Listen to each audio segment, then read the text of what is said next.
The Motion Picture Association of America has assigned ratings to pretty much every movie ever released during Hollywood's long history. But that doesn't mean they've always been in the right. Here are a few of the most bizarre reasons that movies have been given R ratings. This drama about four adolescent boys in 1950s Oregon who embark on an adventure to see a dead body has become a modern classic and something of a staple on cable television schedules. Based on a Stephen King novella and directed by Rob Reiner, Stand By Me features breakout performances from its young cast, including Will Wheaton, River Phoenix, Corey Feldman, and Jerry O'Connell. The coming-of-age film full of kids does occasionally feature some adult language, but it's mostly just the kind kids often use as soon as their parents leave the room.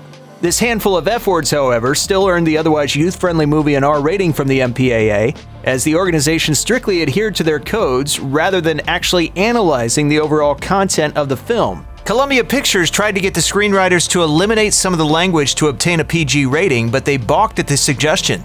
Reynold Gideon, one of the film's writers, told Yahoo, "Norman Lear said to us, 'Don't change a thing. If my life has meant anything, it's to keep artistic excellence the way it is. We don't try to compromise because of ratings. Also, we felt that an R would make people go, oh my God, I have to see that movie.'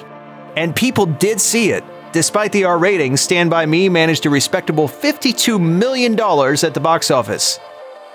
Acclaimed by critics on its release, Love is Strange focuses on an older gay couple, Ben and George, who get married after 39 years of partnership.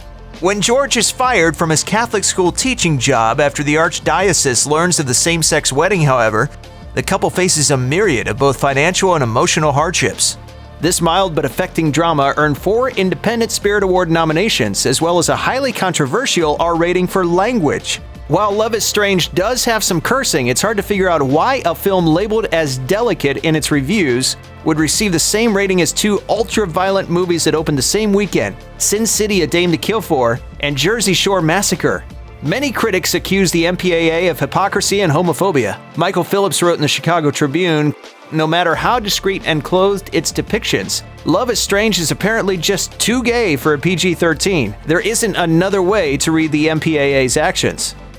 R ratings can often hinder a movie's box office returns, so many studios push hard for PG-13 ratings, since they typically bring in millions more dollars. Meanwhile, horror is a particularly profitable genre and tends to come with its own hugely loyal fan base. Combine the two things, and you're likely to rake in the cash, unless the MPAA hits you with an R. After scaring audiences with his Insidious franchise, horror maestro James Wan set out to make a true-life haunted house flick about Ed and Lorraine Warren, the paranormal investigators who worked on the infamous Amityville case. Despite having no salty language, nudity, or gore, The Conjuring still received an R because, in the words of producer Walter Hamada, the MPAA felt the film was just so scary. There are no specific scenes or tone you could take out to get it PG-13. Wan said he was aiming for a PG-13 rating, but he didn't seem to mind receiving an R, even though a lot of internet critics took the MPAA to task for it. Luckily for him, The Conjuring whipped up more than $319 million worldwide, and it's entirely possible that the controversy behind its R rating actually gave it a boost at the box office. Army of Darkness is the third slightly less violent movie in the Evil Dead series. A Wired writer who wrote about watching the film with his 9 and 11-year-olds even called it as mild as any PG film. The gore is limited to stuff like fake-looking fountains of blood and humans fighting skeletons, while the F-word is said just once, which is well within the limits for a PG-13 rating. Hail to the king, baby. And yet, for reasons that are nothing less than baffling, this movie was not only rated R, but actually ran the risk of receiving an NC-17 rating, which director Sam Raimi had to fight to have reduced. According to Mental Floss, the MPAA begrudgingly agreed to change the rating after Raimi pointed out they'd based their decision on human-on-skeleton violence, and skeletons don't actually bleed. In 2002, director Richard Linklater started production on an untitled film that he called The Life Project in his hometown of Austin, Texas. There was no script, only a vague outline. Linklater wanted to tell the story of a boy as he grows up, but he didn't know how to film it. Then he had an idea: film a little part of the boy's life each year for 12 years. The resulting movie Boyhood became a critical darling and constituted an incredible cinematic feat. As the boy ages before the audience's eyes from 6 to 19, he experiences the highs and lows of growing up, falling in love, and finding himself just like any other kid. But teens themselves couldn't easily go see Boyhood because the MPAA slapped an R on the film for teen drug and alcohol use. At least one theater even decided to ignore the MPAA's guidance. The IFC Center in New York City, which is owned by Boyhood's distributor IFC Films, announced it would admit younger patrons at the theater's discretion, insisting that the film is appropriate viewing for mature adolescents. On the surface, Almost Famous is a film about rock and roll in the 1970s. But Cameron Crowe's nostalgic look at his adolescent years as a writer for Rolling Stone is really a bittersweet coming-of-age drama, with the music industry merely acting as its backdrop. After growing up in a strict household with a loving, if overbearing mother, naive 15-year-old William Miller tries to navigate a freewheeling adult world he's not entirely prepared for, as he tours with rock band Stillwater.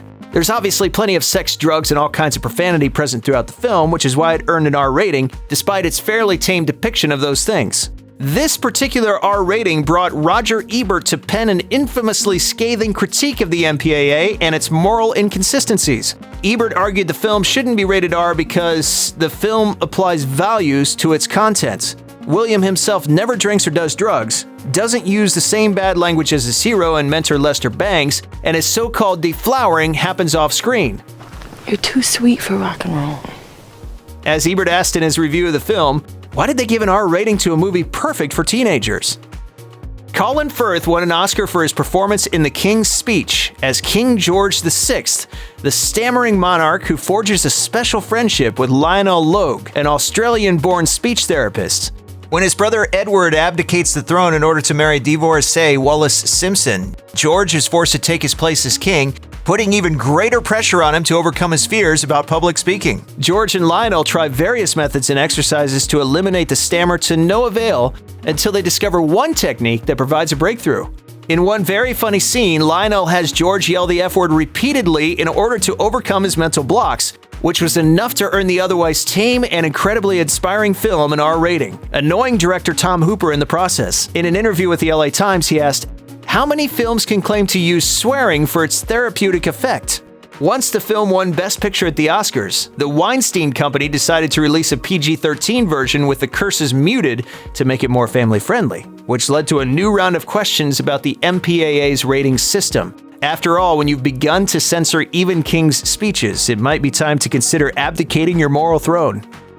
Sometimes it can be difficult for even the most puritanical film fan to figure out just why a release received an R rating. Take Air Force One, the story of a badass American president and action hero who battles terrorists who have infiltrated Air Force One. Besides having a hugely silly premise, the film also has all the explosive violence expected of a mid-90s action movie. Common Sense Media have said of the film, "Parents need to know that violence in the film includes close-range shootings of innocent hostages and death threats to women and an adolescent girl."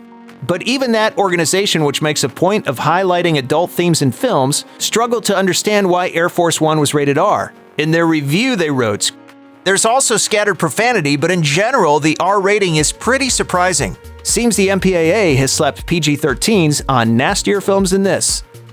Here's what Common Sense Media had to say about The Matrix.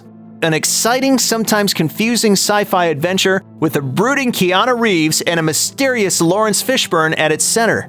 Their review then goes on to point out that the film features some bad language before concluding that most kids 14 and up could probably handle it all just fine, as long as they didn't find it too confusing. None of that sounds like what you'd find in an R-rated film, but The Matrix was rated R by the MPAA nonetheless. Maybe it was because it was seen as confusing? Complex writing isn't usually a factor in how the MPAA rates its films, but stranger things have happened. Whoa. Few child stars in the 90s were bigger than Macaulay Culkin. After the mega success of Home Alone, Culkin's father, who was his manager at the time, had gotten wind of a new psychological thriller about a disturbed child, penned by acclaimed writer Ian McEwan. Culkin's father, Kit, pushed for Macaulay to star in The Good Son, because Kit dangled his son pulling out of participating in Home Alone 2 Lost in New York as a threat if he didn't get the part. He got the part. Culkin was cast as the evil lead, and McEwan was tasked with rewriting the script to accommodate its new star, before eventually being let go from the project altogether. What could have been a creepy film comes off as unintentionally campy because of Culkin's presence. Yet the MPAA still gave The Good Son an R rating for acts of violence and terror involving a disturbed child. Nearly all the violence happens off-screen, but given just how big of a star Culkin was at the time, perhaps the MPAA awarded the film its restricted rating simply to keep fellow kids from seeing their Home Alone hero go psycho.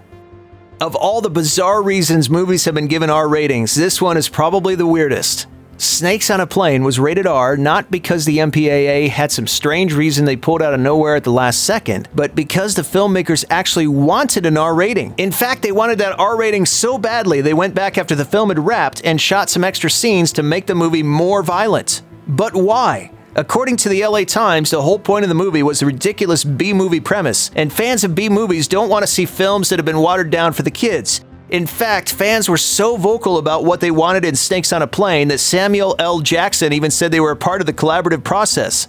According to Entertainment Weekly, the new additions included more violent snake strikes, some airplane bathroom hookups which also involve snake attacks, and the fed-up, profanity-laced line delivered by Jackson which made the movie the meme it is today. I have had it with these motherfucking snakes on this motherfucking plane! So did this movie, like other films that have been unfairly slapped with an R rating, suffer at the box office for it? Well, it might have, considering it grossed just $62 million, but it's hard to say whether a PG-13 rating would have helped. All you can safely say is that if Snakes on a Plane had been rated PG-13, Samuel L. Jackson would never have uttered that iconic line, or at the very least, it would have sounded a whole lot different. I have had it with these monkey-fighting snakes on this Monday to Friday plane! And is that a world anybody wants to live in?